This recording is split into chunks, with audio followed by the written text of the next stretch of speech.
नमस्ते मित्रों, मेरा नाम कुणाल चंदाकर। आज मैं आपको बहुत ही अच्छी बात बताने जा रहा हूं, जो कि अहमदाबाद का जो आश्रम है, जो कि नहर के जस्ट लगा हुआ है। तो साबरमती नदी है, उसके तट के पास ही लगा हुआ है। तो इस भूमि को साधारण मत समझना, तीर्थत्व है इसमें।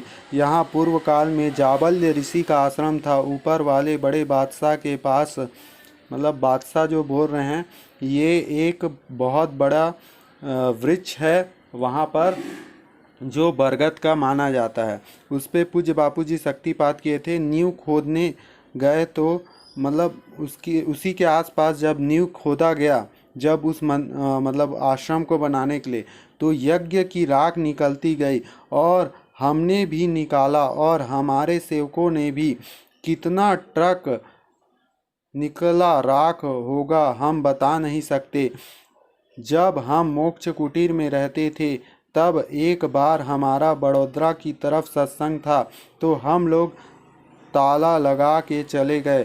उस समय यहाँ आसपास की ज़मीन में गहरे चौड़े गड्ढे और खाइयाँ भी थी। गुजरात में वाघा कोतरा और दारू की भट्टी थी, और उन लोगों का दारू बनाना और बेचना पेशा था। कुछ लोग आए और ताला तोड़ दिया। मैं आपको सत्य बताता हूँ, ताला टूट गया लेकिन दरवाज़ा नहीं खुला। होल्डर कब्जे में जो लोहे का डंडा होता है वह चिपका रहा। तब वे लोग मत्था टेक के गए, और क्या बाबा है, क्या कुटिया है, धरती का महत्व था। तो इसीलिए पूज्य बापूजी ने ये आश्रम का निर्माण किया था। अवैध शराब बनाने की यहाँ पहले 40 भट्टियाँ चलती थी। धीरे धीरे वे सारी भट्टियाँ बंद हो गई और इस तीर्थ का निर्माण हो गया, जिसका फ़ायदा आज सबको मिल रहा है।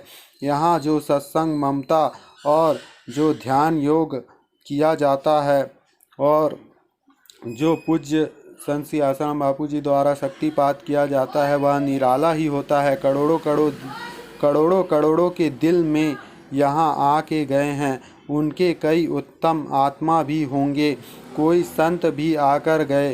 पिछले 44 साल में यहाँ सतत ध्यान, भजन, सत्संग, सेवा, सुमिरन सब चल रहा है। मुख्य सड़क में थोड़ा सा आश्रम की सड़क पर पैर रखते ही आने वाले के विचारों में जो मन है वो रुक जाता है और भक्ति भाव उभर के आता है।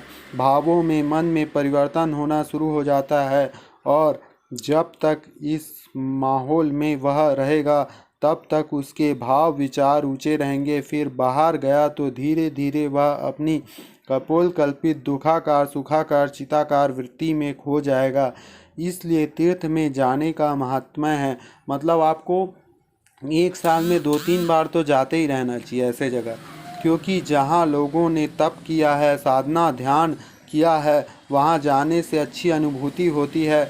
और आत्म शांति के तीर्थ में जिन्होंने प्रवेश किया है, उनके रोमकूपों एवं निगाहों से निकलने वाली तरंगों से, वाणी से, उनकी हाजिरी मात्र से ही जहाँ रहते हैं वह जगह प्रभावशाली हो जाता है।